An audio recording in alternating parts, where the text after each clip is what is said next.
for a Ukrainian victory, to give Syrskyi the equipment, the manpower, et cetera, that he needed to prevail on the battlefield.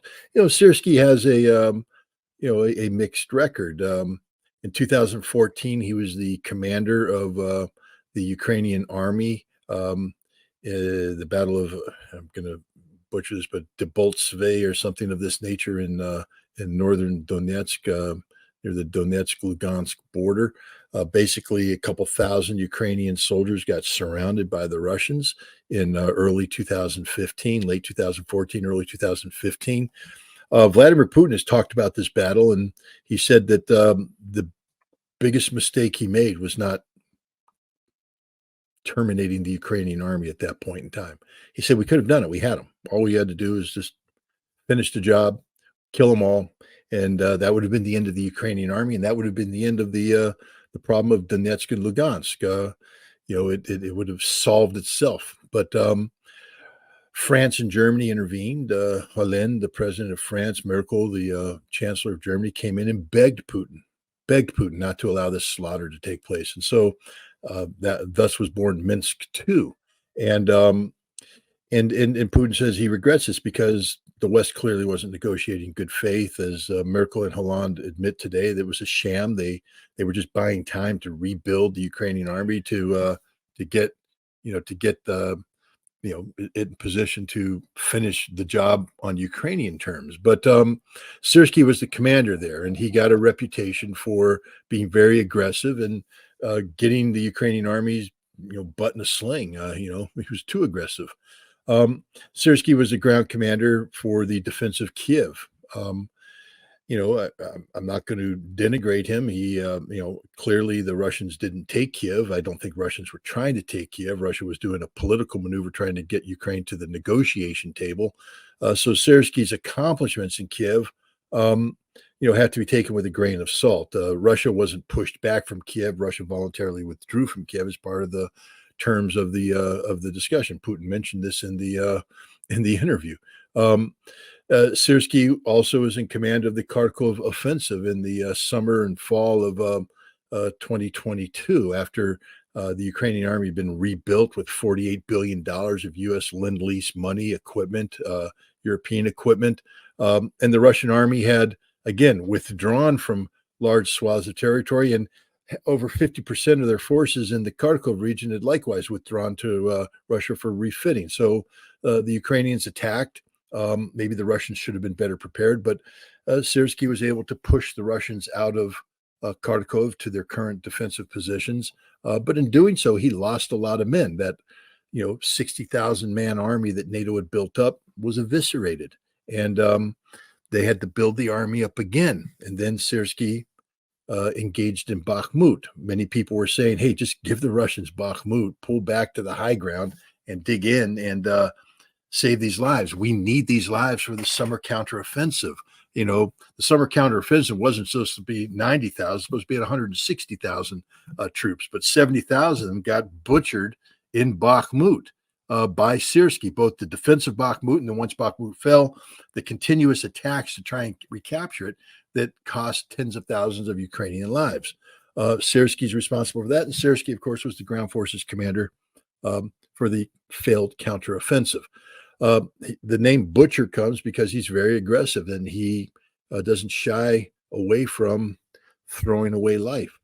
Zelensky liked Syrskyi. You see, one of the problems that Zelensky had with Zaluzhny was that in December of last year, Zaluzhny gave an interview with The Economist, I believe, where he said, "Look, we've reached a stalemate." And Zelensky's going, "You can't use that word.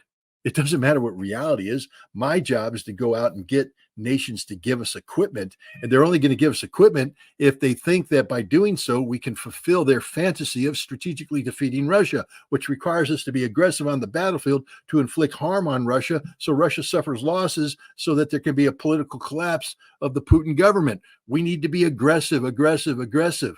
And Zelensky's going, "We can't. We don't have anything left. We've thrown it all away. We're done. We have to go. It's a stalemate, and we need to go over on the defensive." And so Zelensky also viewed Zelensky as a political threat. Zelensky was saying, hey, maybe I could do a better job. There's some leaked conversations where Zelensky allegedly says some things about Zelensky that aren't very flattering, but he clearly has a low opinion of the Ukrainian president. And the rumor was that he believed he could do a better job. If there was going to be an election that there should have been in March, Zelensky might have beat Zelensky at the polls. So Zelensky's had the crosshairs on Zelensky for some time to get rid of him. And finally, he decided it was time to pull the trigger. Zelensky was no longer the general who was able to fulfill the vision set forth by Zelensky. This created a crisis because when he first tried to fire Zelensky said no. Now, in civil military relations in a democracy, when the civilian leadership tells the military, you're done, step aside, the only answer is, sir, yes, sir. We've seen this in American history. General McClellan thought he could fight the war better than Abraham Lincoln. But when Lincoln fired him, McClellan said, yes, sir, and he stood away. Douglas MacArthur thought he was a hell of a lot smarter than Harry Truman during the Korean War, wanted to have nuclear war against China. And Truman said, nope, you're fired. And MacArthur stepped aside. So now Zelensky has his vision of the war. Clearly, Zelensky doesn't agree with it. And Zelensky said, you're fired. And Zelensky said, no. Not only did he say no, then he went and brought in one of these senior Azov types, right sector guy, gave him a medal and took a picture in his office. Stepan Bandera's photograph behind him and the right sector flag. And the clear signal was, hey, these are the guys that I hang out with. And if you want to fire me, you're going to have to deal with these guys. And so there's a crisis. Victoria Nuland had to fly in and do a lot of work behind the scenes. Give them some cookies, maybe. Yeah. Hand out some cookies and pay so. And at the end of the day, Zelensky stepped aside and Syrskyi came in. But what's interesting is, Syrskyi was saying, we're going to go on the immediate counteroffensive in Avdiivka to try and, push to stall the Russian attack. Well, today he says, nope, we've gone over on the exact same strategy that Zelensky was saying that they needed to do. Syrskyi's now doing it because reality is reality. But the difference is, I think when Victoria Nuland engaged, I think there was a coming to minds between Zelensky and the Americans now about the direction this war is taking. I think even the Americans are telling Zelensky, hey, stop with the fantasy of achieving a battlefield victory. You can't. We got nothing left to give you. Hey, so let me tell you something, Zelensky. That money ain't coming out of Congress anytime soon. All right? I mean, even if if Mike Johnson said, no, it's dead on arrival, the Democrats are saying, well, we're going to try a parliamentarian, maneuver. It takes 30 days to get to that point. In 30 days, Ukraine is going to lose 50 to 60,000 more men. They don't have anybody else coming in. Syrskyi is doing what Zelensky was saying he wanted to do, but now Zelensky supports it because Zelensky understands that he can't allow fantasy to govern his actions, that the reality of the battlefield has to match the political reality that he has to get his allies to accept the fact that the best thing Ukraine can hope for right now is a stalemate, the stalemate that Zelensky was articulating back in December. But the problem is this isn't a stalemate. It's a rout. This is the collapse of the Ukrainian military, and there's nothing anybody can do to change it, which now brings us back to the earlier story that you had about Reuters. The Reuters article isn't about anything that Putin did. The Reuters article is about the panic within the West about how do we find an off-ramp. And they're putting ideas out there that are fantasy, but what it's doing is it's creating the notion of a negotiated settlement. It's saying that this war won't end with Ukraine regaining its 1991 territories, pushing Russia out of Crimea. This war will end only through a negotiated settlement, and probably one that gives Russia all the territories that it currently possesses, and that the best bet Ukraine can have is to hope that by suing for peace early on, they get to retain the four that Vladimir Putin has indicated are part of the new Russia concept. Yeah. And there's just, it's so interesting too, as you mentioned, Reuters again, and the reports of Putin reaching out. It's almost as if there's this broad recognition now, and especially in the United States' political class, that this conflict isn't going the way that they imagined it would go, or maybe I've thrown around the idea that maybe they didn't imagine it to go anywhere, any certain direction. There was hopes, maybe there are aspirations. However, there might have been an understanding among some in the blob of the foreign policy establishment that it's not so easy to take down Russia, and that then gets me thinking, well, okay, well, if you say Putin wants a peace deal, then one day, sometime in the near future, you say, we agreed. You can try to frame it as, oh, this was Putin's idea. Putin came to us. We didn't come to him. We were strong this whole time. And look, Ukraine did better than we imagined, because that's another narrative out there now. Ukraine has done better than we could have ever thought. Look at what they've been able to do. They've been able to hold the line. They've been able to push Russian forces back. Look at how strong Russia is compared to Ukraine, how big it is compared to Ukraine, and yet Ukraine stood up to Russia.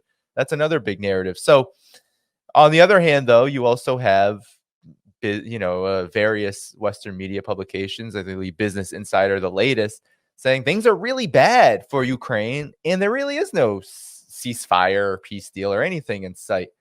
So, Scott, could you just delineate a little bit what actually is happening right now on the battlefield? I know Avdiivka is really where everyone's eyes are, but at the same time, I know that there's a broader situation that this all points to. Look, the way this war was, the positional war, one of the things that made it difficult is the weaponry that both sides have, the precision artillery, the drones, etc., make it difficult to mass your forces. And so the battlefield is defined by a series of small unit engagements, fighting for tree lines, fighting for a height, fighting for a corner of a village, and you amass the force necessary with the supporting arms to take that piece of land, and then what happened immediately is the other side counterattacks, and if they counterattack with sufficient support, they push you back. And so you were basically having this seesawing operation taking place, and no movement on the battlefield. What Russia was doing was creating the conditions there where they were killing more Ukrainians than the Ukrainians were killing Russians, but still the battlefield didn't move very much because Ukraine had sufficient manpower. Again, I just want to point out that, according to Zelensky, Ukraine has about 880,000 men under arms. Now, he made that statement about a month ago, and given the casualty rate, say 40, 50,000, I'd say that they have 830,000 men under arms today. And next month, they'll have 780,000 men under arms. And then the next month, they'll have, 720,000 men under arms because they're not getting any more manpower. They're losing stuff. And now you realize, well, that's a large number of men. They've got to man a huge frontage, and they've got to protect against a potential incursion from Belarus, and they have to screen off the Transnistria region, and suddenly that's not a lot of men anymore. And the more casualties you suffer, the thinner your lines get, and you don't have the forces necessary to do these counterattacks. So what's happening right now, and it's happening right now as we speak, Russia's continuing the same intensity. They're taking this tree line, they're taking this city block, they're taking this height, as they did in the past. But this time the Ukrainians aren't counterattacking because they can't. So Russia now holds this land. And then the next day, they take another tree line. They take another city block. They take another height. Every day, 500 meters, 1.5 kilometers. It's not huge. These aren't 20-kilometer thrusts. These are just little chunks. But the Ukrainians can't counterattack. They can't hold. And the thing about that positional warfare is because the defenses are done in depth, as you penetrate a defensive line, you get stopped, and then you get pushed back to your line. So the front never changed. Russia's now breaking through the Ukrainian defenses, and there's no coherent defense behind. And so the Russian, instead of going tree line, the reason why you go tree line is that you have defenses able to, provide, supporting fire, crossfires, et cetera. So you can't bite off too much or else you're going to get hit on flanking fires. There's no more artillery. The drones don't fly for the Ukrainians well anymore because Russia has been killing the drone operators, and Russia's just biting off these big chunks. Avdiivka is falling because Russia is able to make big incursions into the city, and there's nobody to counterattack. There's no counterattacking force. The defenders there are dying. You can't even rotate them out. They've run out of ammunition. They're hungry. They're wounded. And nobody's relieving them. This is the reality of the battlefield throughout the front. It's happening everywhere. I would ask people to go back and study a World War II battle. It's called the Collapse of Army Group Center. Took place in the summer of 1944.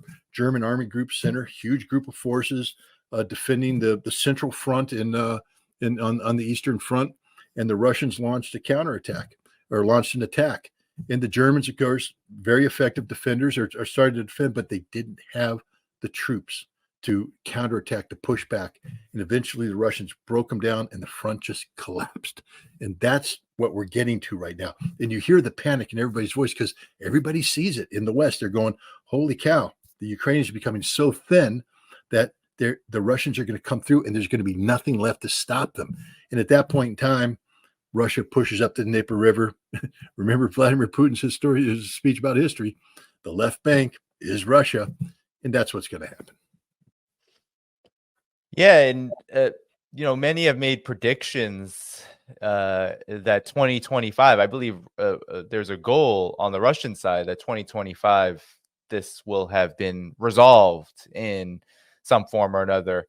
Do you feel like that's the case? Yeah, I'm wondering your thoughts about that, because on the one hand, you have Russia obviously in this commanding position on the battlefield and also in all sorts of other areas that we have covered here, economically, politically, in terms of its legitimacy. All of this, even its narrative now around Ukraine is widespread, agreed with, or at least validated by most of the world. But at the same time, you still have the United States, you still have NATO, while they have cooled on maybe the official position on Ukraine that they began with and ran with. At the same time, they're not ones to retreat from conflicts unless they're literally running out, like in Afghanistan, where they're literally having to run out with the tails between their legs because they're being chased. But NATO's never been confronted by a force that they've done there. Look, again, I don't speak for the Russian government. I'm not, despite what people might say, I'm not part of the Russian government. But I have spoken to senior leaders, military and civilian alike, and basically the feeling is that something very major, I mean, that the war will enter a completely new phase sometime in May of this year. And I think that what they're talking about is the collapse.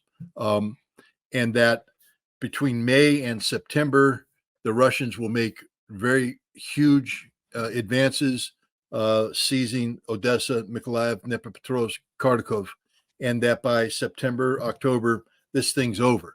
Now, what the 2025 figure comes into where Russia is budgeted, because Russia, I think, expects that the demilitarization will be accomplished by September of this year. But then you have the issue of denazification, the political aspect of it. And so you have to continue to fund. Plus, Russia has to take into account NATO's overreaction. Not that NATO will get involved, but I can guarantee that with this collapse comes NATO panicking and insisting that they get 300,000 troops up on the Polish border, and that can't happen in a vacuum. So Russia has budgeted for continued military buildup to counter that. But at some point in time, the defeat of Ukraine will be absolute, and the West will have to learn to live with this defeat, with this outcome. It will be sort of the European version of Afghanistan, where at the end of the day, there's nothing they can do. There's literally nothing they can do to change this outcome. Ukraine is being defeated. Ukraine is being destroyed. The NATO gambit has failed. And now NATO will have to fall back and figure out what they're going to do about it. And this is where, Russian diplomacy comes into mind, because right now NATO's talking about, Russia talking moving on to Poland, threatening the Baltics. Russia's not going to do any of that. I mean, Russia's not going to sit there and and pretend that the Baltics aren't being idiots. They're not going to sit there and pretend that Finland isn't being suicidal and all that. But they're not going to attack Finland. They're not going to attack the Baltics. They're not going to attack Poland. They're not going to attack Romania. What Russia wants to do is bring stability to Europe along the lines of what they proposed back in December of 2021. You remember those two draft treaties, one to NATO, one to the United States, about a new European security framework. Well, you're starting to hear a lot of people in Europe saying, "Hey, that's not a bad discussion to have with the Russians right now." And I think, for instance, Germany, you've got the inherently contradictory postures of Admiral Bauer, the head of the military commission or whatever he is, German, talking about, we have to prepare for war with Russia, the imminence of war with Russia. Within 20 years, he talks about it. Within 20 years, dude, you're not going to be alive in 20 years. You don't know what's going to happen in 20 years. It shows you the stupidity of that. But the point is, let's say he said within 2 years. How is Germany going to do that? They're deindustrializing as we speak. Their industries are collapsing. They're fleeing the country. Their economy is shrinking, and so in all of this, and it's bringing about social reaction. The German farmers are in a near revolutionary state right now to bring down the German government, and in this, you suddenly have this lone admiral who's gone insane talking about war. We have to rebuild. We have to build a new German army.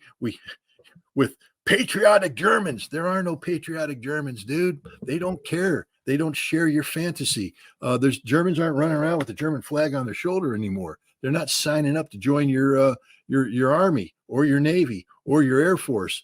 So now he's talking about the German people have to prepare for war. You need water and food and radios and batteries and all. And the German people are going, dude, we just want an economy that works, And so I think you're going to see Europe, all of Europe, undergo this transition where the political and economic elite that got them into this position where their economies are collectively collapsing are going to be pushed out of the way, and a new political and economic elite is going to emerge. And I think you're going to see sanity prevail. I mean, what's Germany's quickest route to the restoration of their economy? Cheap Russian gas. Boom. And I think that's the direction you're heading. So I think Russia's going to exploit that. I do believe that there's maneuver room in the next 5 to 10 years for Russia and Europe to get their act together to, denuclearize. I mean, get those American bombs out of Europe. Don't let bombs go into Poland. Try and stop the bombs going into England. Russia can withdraw their nuclear weapons from Belarus. Maybe a new conventional forces in Europe thing where they start bringing down, because it's to NATO's advantage. Why spend $300 billion to build up a military that will never be able to stand toe to toe with the Russians, meaning, attacking Russia? Russia's never going to attack NATO. But so I think sanity will prevail. And I think that's the posture that Russia's taking. But what Russia can't do is a half measure. What I mean is everything I just talked about, sanity prevailing, is predicated upon a decisive Russian victory. Europe has to be presented with a reality, a non-negotiable reality.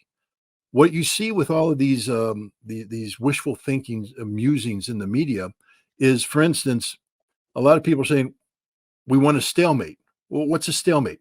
That creates a 38th parallel situation, like the Korean conflict, a frozen conflict, which means that Ukraine, as it currently exists, still exists. This entity called Ukraine, which is a cancer to Russia, still exists. That NATO will flow in weapons by freezing the conflict. Some in NATO believe at that point in time, NATO troops can come into Ukraine and create a de facto reality of a NATO, of Ukraine being a NATO member with Article 5 protections of this nature. Russia will never allow that. Russia will never allow a frozen conflict, a 38th parallel. This is fantasy. Russia has to solve the Ukrainian problem once and for all. And that means literally the destruction of the modern Ukrainian state as it's currently configured. The absolute elimination of Banderist ideology, this ultranationalism that exists, Ukrainian ultranationalism, has to be purged. It can't be allowed to exist inside Ukraine. It really can't. And Russia has to convince the West to not allow it to exist in diaspora. That's going to be a tough sell in the United States and Canada, but I do think you can get other nations to agree that Banderist ideology should go to the way of, Hitler's Nazi ideology, meaning it should be widely recognized as being evil in nature, destructive to European values, and shouldn't be allowed to exist on European soil. But this can only happen if Russia wins the war decisively. And Russia's on the path of accomplishing this. I mean, that literally, this is the inevitable outcome, unless Putin suddenly has a stroke and decides to negotiate away. That's why Putin will never negotiate. That's why the Russians will never negotiate, not the way the West or Zelensky wants, because Russia knows it has to have a decisive victory. Russia knows the following, that Crimea will never be secure as long as the Ukrainians control Odessa. And you can thank Great Britain for this. You can thank the British who went in and said it would be very clever for us to build these underwater drones to give the Ukrainians Storm Shadow missiles and to use Odessa as a launching pad to attack the Crimean Peninsula, to attack Feodosia, to attack Sevastopol. You got some you got some PR moments. Oh, boom, you blew up the bridge. Oh, boom, you blew up a boat. Oh, boom. Well, what you did, England, is you cost Ukraine Odessa and the Black Sea coast. You ensured that the future Ukraine will be nothing but an agricultural rump state, landlocked, because you decided to score stupid tactical points without thinking about the larger strategic picture. So England has cost Ukraine Odessa, and if Russia's taken Odessa, it's taken Mykolaiv. End of story. You can't have Odessa without Mykolaiv. And if you're taking Mykolaiv, you have to take the rest of the left bank of the Dnieper, Dnipropetrovsk, and Kharkov. It's over. That's what's going to happen. There's nothing going to change that, and that's the reality the West is going to have to learn to deal with. Thank you for tuning in to my latest video. I appreciate all of your support. This channel, however, needs your help. I am seeking to make this channel more sustainable in the long term and upgrade necessary equipment to ensure that this work continues onward and makes progress to give you all of the geopolitical analysis that you all deserve. For that reason, I'm asking you to become a member of my Patreon community at patreon.com/DannyHaiFong. You can find that link in the video description or in the pinned comment below. For whatever amount you choose to give, just know you are supporting independent media that you can't find anywhere else. Thank you so much, and I look forward to the next video.